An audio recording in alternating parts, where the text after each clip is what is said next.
I'm not a sensationalistic type of person, and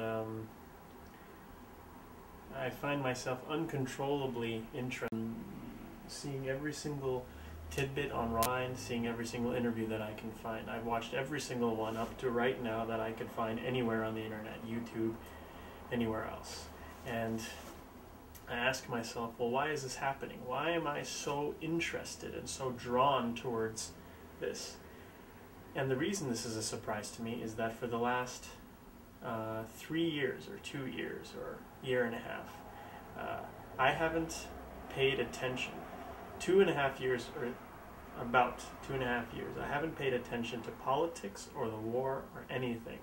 I totally decided on taking a hiatus and not paying any attention to any of the going-ons in the U.S. and U.S. politics and Iraq, because before the war in Iraq, I was a very naive person. I believed that the populace in general knew what was going on and were open-minded and progressive and libertarian. This spawned from the idea that people didn't seem to care too much about Clinton and his whole sexual thing. I don't remember. I think they took polls and apparently most of the American populace didn't care, and I thought that was really good, and I was very impressed by that. So that may have spawned this naivety, but I mean, you're born naive anyway. So when the war occurred, I was completely baffled, and to make a long story short, over the span of the initial interest in attacking Iraq and moving on to actually going and doing it, and then doing it, and then finding out that there were no WMDs. By that point, I was basically tuning out because I used to go online. I used to try to vent my frustration at how ridiculous everything was, and that people were dying due to this ridiculousness. And I put a lot of energy, I put a lot of my heart into trying to understand how it was possible that people could defend a behavior like that people could defend an action like this. And then Bush was reelected, and I know because I watched the election from beginning to finish, and when the Democrats lost and Bush won the re-election, I wasn't actually that surprised or devastated. I was surprised, but I wasn't emotionally distraught by it. I didn't dwell on it. And the thing is, that means that by that point I had lost complete faith and interest in what was going on, and I had no real hope that the world was going to become a better place before it got and became a much worse place. So I don't really debate people or argue with people anymore.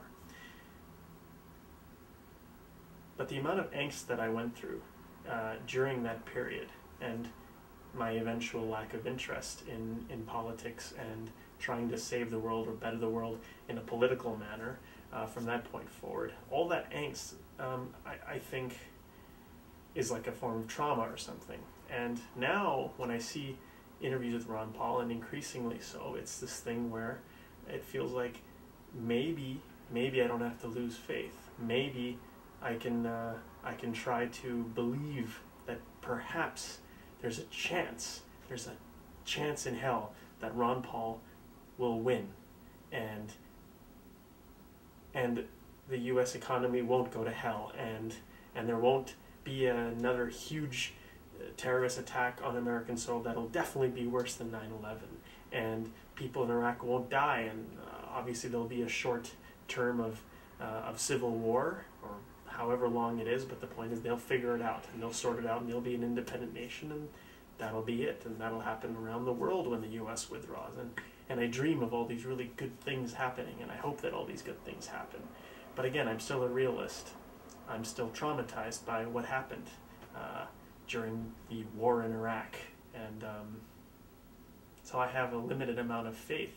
I wake up every day and I'm interested in Ron Paul, but then by the end of the day I try to ground myself, and I'm like, okay, be realistic. It might not happen, it might happen, it might not happen, and the point is you can't invest in it because, the chances are it's not going to happen. That bad will triumph because that's what happens in the real world. The reason I'm making this video is that I know that there's very little that I can do as a person and a Canadian. I'm not American, I'm Canadian. There's very little that I can do independently to try to change the world, or I mean, I fantasize about going and going in the States and really starting to rev people up and trying to get people interested in Ron Paul, or at least get interested in trying to take control of their future. Ron Paul isn't even that necessary. I mean, what's necessary is that people reject wrong behavior and lies and greed and a variety of other things. But it so happens that at this occasion, there isn't a need for people to have a revolution and overthrow the government. Here is a candidate who seems to want to represent what we want, what you all want. And so I want to make my bit, and I want to attempt to entice other people who are not American, because I feel that's the biggest contribution I can do. If Americans who are neutral or may not vote see this, they might be really somewhat moved and even a little bit interested in Ron Paul after this, because I'm a person who's Canadian, who's apathetic now, because I'm jaded by what's going on, and I've been moved by Ron Paul. I've been moved by him. So anybody else who's been moved by him, I encourage you to make a video response and post it to this, or make another video, or put a video out anywhere. Let Americans know that you're touched by one of their politicians, that you support one of their politicians. Not to convert diehard Republicans, not to convert diehard Democrats, not to convert anyone. It's to pique some interest in the apathetic non-voter, or in people who are just like me, who have lost interest, because prior to Ron Paul, I wasn't interested in learning about Ron Paul. But I've got the fever now, and I see somebody who's a libertarian, who believes in good values, who wants to withdraw from Iraq, who believes in the power of the free market. These are all beautiful ideals. These are the original ideals of the constitutionalists. This is what the rebels believed. The people who fought for American independence were rebels. That's the idea of freedom. That's why freedom is so well protected in the Constitution, and that's why Ron Paul is someone that I feel should be of interest to all Americans. So I recommend that you do what you, even if you think that I'm a dumbass and you don't like me and you think that I'm boring and whatever.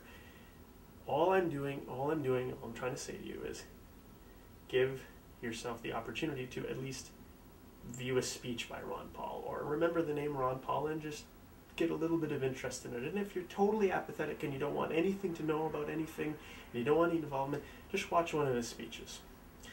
See what you feel about the guy, because I feel that he's much more honest, much more straightforward. You can tell in his eyes that he's a philanthropist by nature, and he's bringing this out through his libertarian values, and he's a candidate who could win the election. I mean, if you have a chance to live in a country where you actually have a genuine leader for once, it would be like a phenomenal event. So this is my attempt at trying to promote what I feel is correct, and I hope that other people do the same, and I hope that if you're on the fence or you just aren't involved in it, you just watch something about Ron Paul. Do a search for Ron Paul on YouTube or Google or something, and just get a little bit of interest in it. And if you hate him, that's fine. You're free to do so. He supports your right to do so, and I support your right to do so. So I'm not telling you to vote for him. I'm telling you just to show some interest, that perhaps the idealism or the hope that you lost a long time ago could resurface in Ron Paul, and your interest and your passion and your humanitarian need to be free and help other people will flow into him, and you'll be interested in him, and the least you can do is then vote for him if you're interested, or get more involved in it. And that's pretty much all I have to say.